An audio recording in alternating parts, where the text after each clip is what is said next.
Hey guys, I hope you guys are having a great Sunday. I am just gonna click and tag a whole bunch of people that are popping up on my feed, just like the first ones that are popping up on here, so that anybody who's on can pop on. Tag any of yo friends or people or anything like that, because I know this was unplanned, but I got a second away to run to the grocery store, and I actually had this on my list to just like talk about real quick. So I wanted to take advantage of the time that I had. So tag any friends or teammates that you have, and then that way they can watch this and ask any questions. So I know we talked about Earn-A-Kit last week. If you have any other questions about Earn-A-Kit, I want you to post them in this thread. Hey y'all.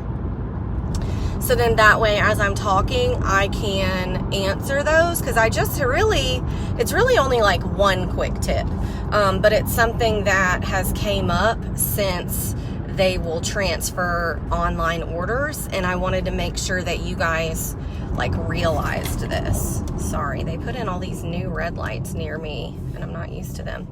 Okay, so if you have any questions about Earn-A-Kit, let me know. You definitely need to be utilizing that, because Earn-A-Kit is life, and we asked for this for a really long time, and I think that it's honestly underutilized, because we literally have a join special every single month for $59, and every single time you close a party, you can offer that to someone. So right now, with everything that's going on, they are allowing online PWS orders to be transferred to your new consultant, right? Now we know that this is a process that is a manual process. So what that means is, if your host decides to join, you have to call consultant support and you tell them what the party number was or whatever, and they are going to transfer that to your new consultant if those were their orders, right? And like I said, it's a manual process, so it does take it's taken mine up to like 5 days to update. So not only will it take about that long for it to update on your consultant, your new consultant's end, but it'll also take that long to update on your end. And also it takes a little bit for it to like update under the shooting star part. So for instance, I had someone that joined at the very end of last month, and she had like $200 in orders from the previous month. And then when April started, she got $200 in orders, or like $300 in orders very, very quickly. And so her PRV wasn't showing that she hit shooting star yet, because it just wasn't updating, right? So you just need to make sure that you keep a really close eye on it. I'm not saying that since he's going to make a mistake, but it's going to be like humans that are moving those things over. So for instance, even though her lifetime PRV had updated, when I pulled her on shooting star on my workstation, like under my tab, it wasn't showing that she had earned shooting star yet, because all of the PRV wasn't there. So make sure you keep an eye on that.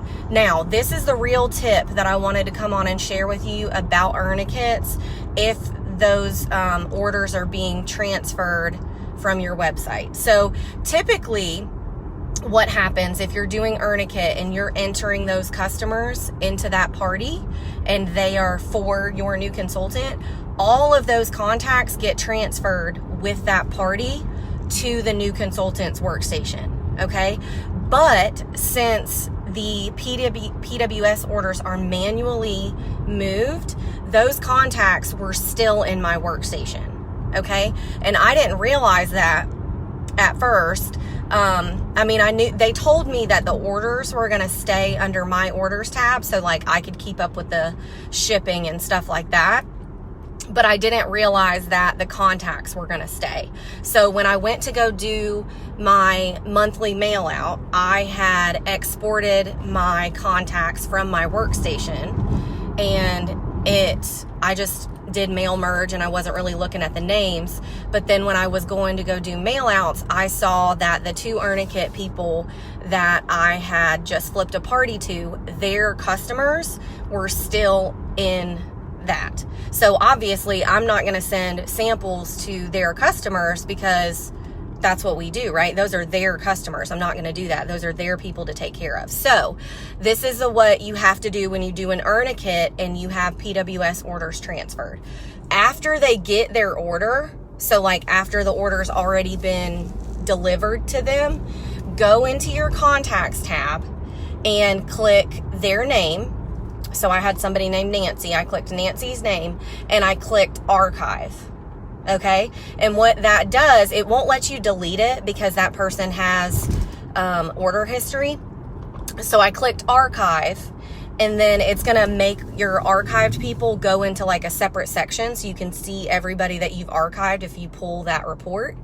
But this way, when I go to pull all of my contacts, it's not pulling Nancy's information anymore, because she's not my customer. She's my new consultant's customer. Okay.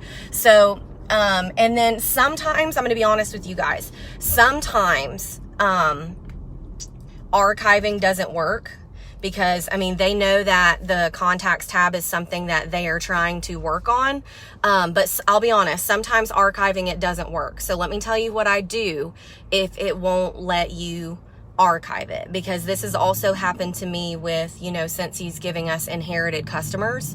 So customers have rolled up to me from consultants that went inactive, and since he gave me their emails, well, sometimes those people aren't very happy because they may have like already had a different consultant, or they're mad that I have their email when it's really not me hounding their email.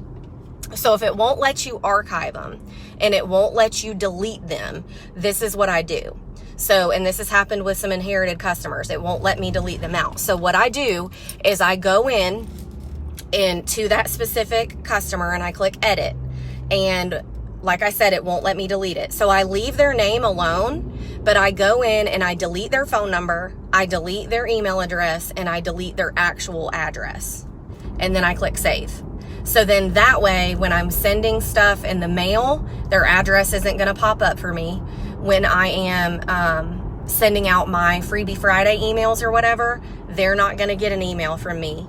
And that way, there's no way for me to contact them. So that's what I do for any of my new consultants that have customers that ordered from my PWS. And then for the inherited customers, if you can't delete them, that's what I do too, if they ask to be removed. Because if you haven't had it happen yet, it may be in your future that somebody will email you and say, hey, I've clicked opt out of your emails, remove me. And they may be grumpy to you. And just realize that, number one, it's not your fault. Number two, some people need Jesus. Number three, our workstation doesn't always work appropriately when they click opt out of communications. What I think happens is that when they click opt out, that it only unenrolls them from your newsletter, but then any emails that I send like on my own, they were still getting them. And I've had a couple people be not very nice. So that's what I went and did. Okay. So make sure that you're doing that for any Earn-A-Kit PWS orders that you get. That way they're not getting your personal specials. They're not getting your party link, because you want to make sure that your new consultant is the one taking care of them. Okay. So hopefully that was helpful for you guys. And I am going to go in the grocery store, and then I'm going to do a live on my way back home on some shipping tips, because I've had a lot of people reach out to me about stamps.com and like how to mail things. So I will start tagging people once I go live on my way back home. All right. I hope you guys have a fabulous Sunday, and I cannot wait to see you guys on Wednesday.